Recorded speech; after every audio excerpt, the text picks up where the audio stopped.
So before heading off to powder coat, gotta make some axle caps. He doesn't want the exposed axle. So the caps that it came with are these little, you can see little metal, as you see here, little, I don't know, folded sheet metal.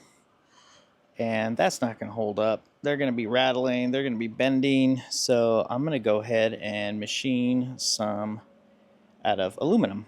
And then we'll get them anodized, and that way they'll match the frame. So check this out.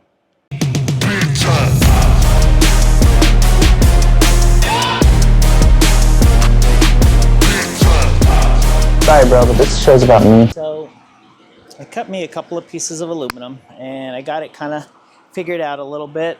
We're going to see how this goes.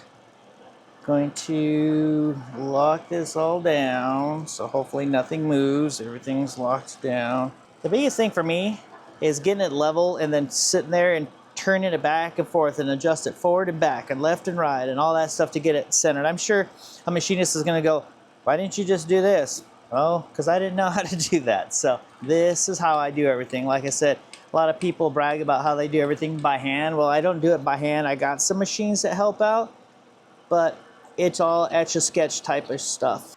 Back to this. Unlock these. Everything else is locked.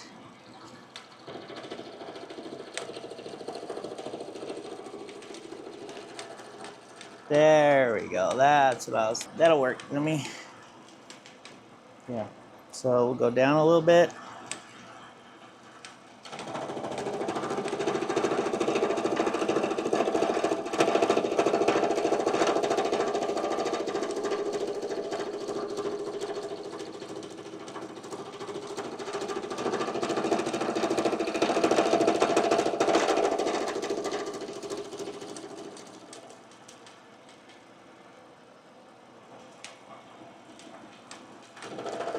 Once I get it somewhat rounded, then I can fine tune it, dial it in.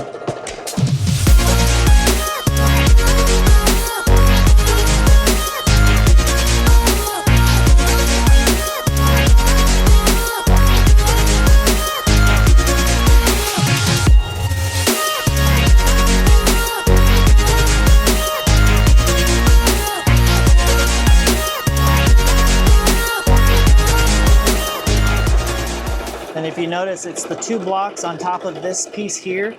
This one here is to space it up so I can go all the way through both pieces without eating up my turntable.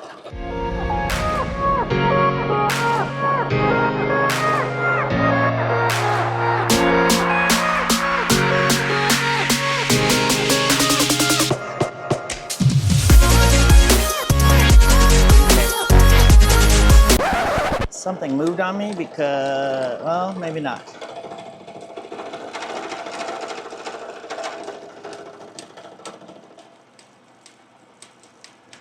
Yeah, something moved because it's not even touching, not even close.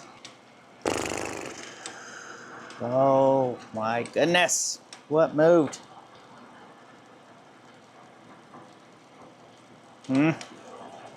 Oh, looks like this shifted over. Is that what it is?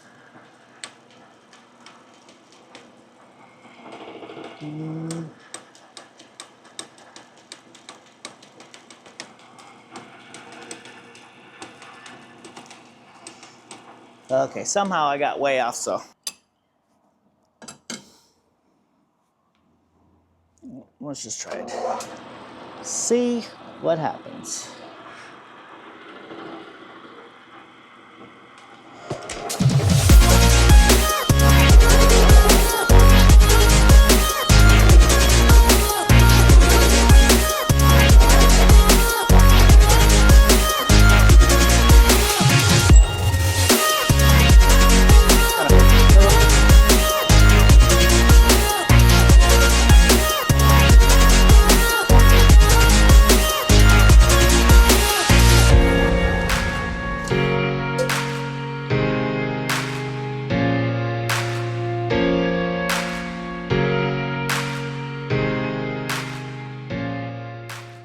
Yep, that gets me in my ballpark. I would not have moved. I probably could have got it a lot nicer prior to prior to sanding, but see where I got it right here a little bit. I'm going to be machining that off. I'm going to machine a little bit off of this side and a little bit off of this side and maybe there, so that way when these caps go in, it'll keep them from wanting to rotate, and then a little nut, a little bolt to hold them in. So you can see the machine marks.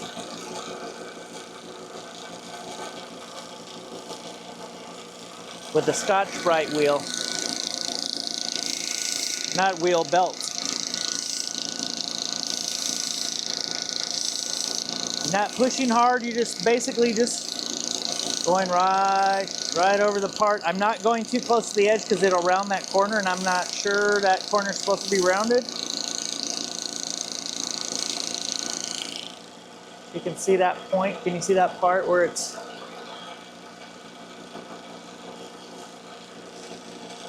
See how it's got that little lip where it goes round and then it goes to straight, and there's that little lip, watch.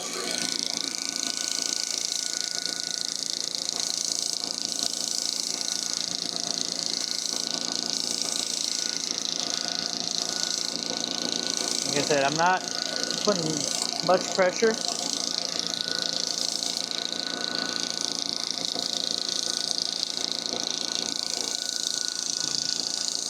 Get it level.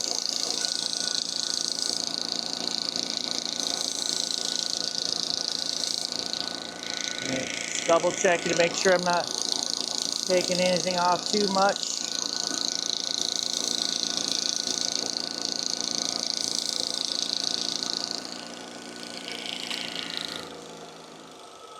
There you have it.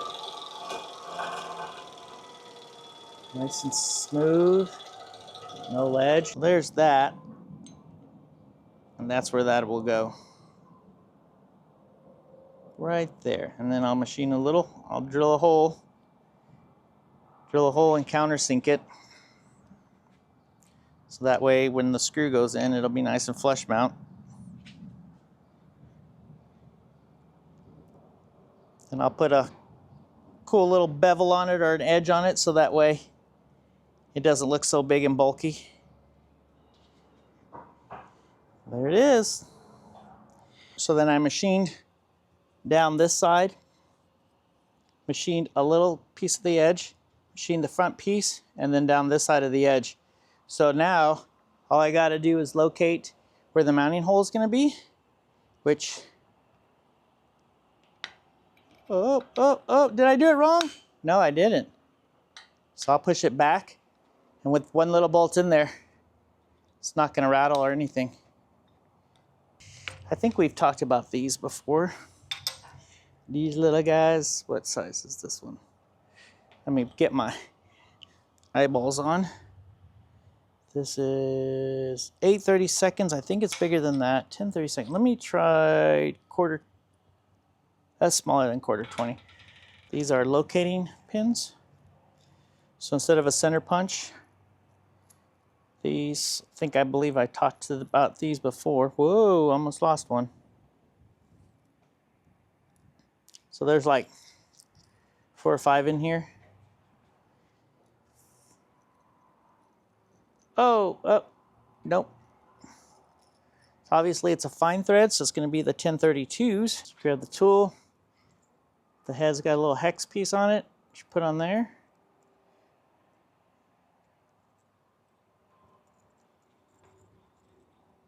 Oh, that does not go in. So maybe it is a 1024.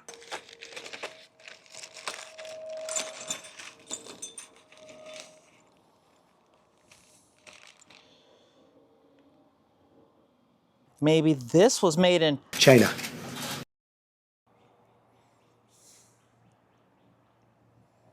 It comes from China.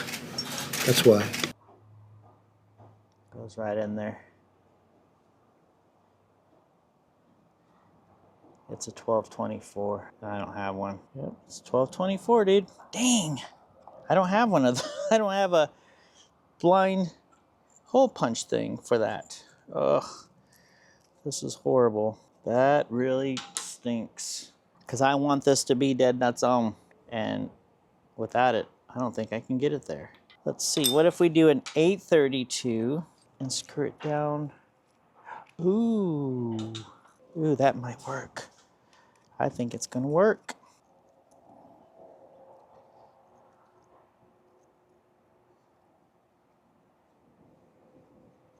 Just got it just snug enough. Let me grab a hammer.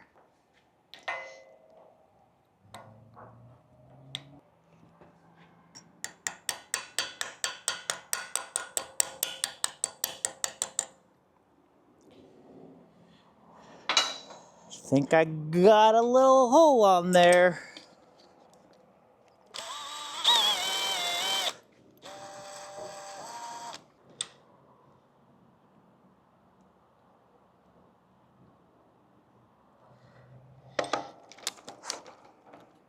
I want a smaller one. I want a pilot because I don't want to make this thing over again.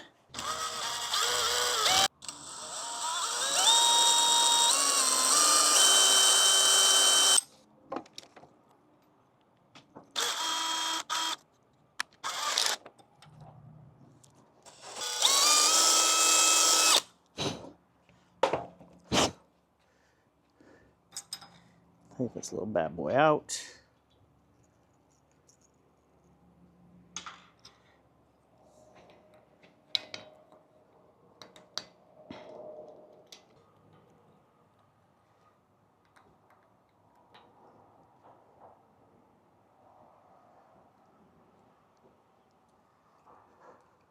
There it is. Whoop, whoop. And see how this is straight? It kind of doesn't go with it. Watch this. Let's get a set of calipers.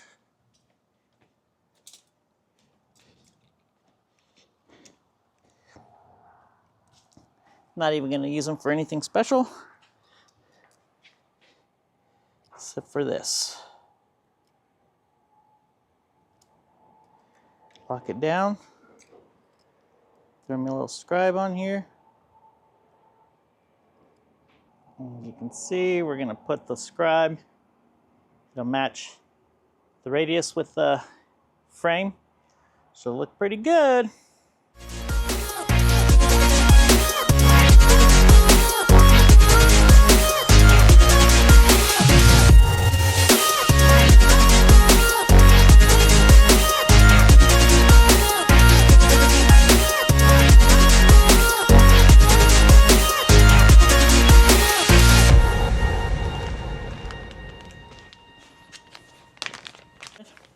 Actually got them back from polish the other day. Let me open it up and show you one. I'm about to send these off for anodize.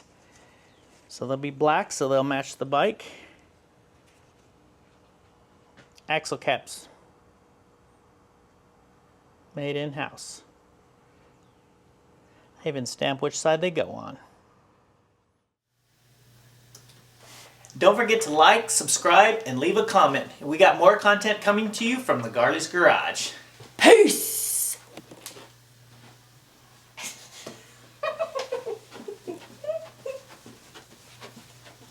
Really?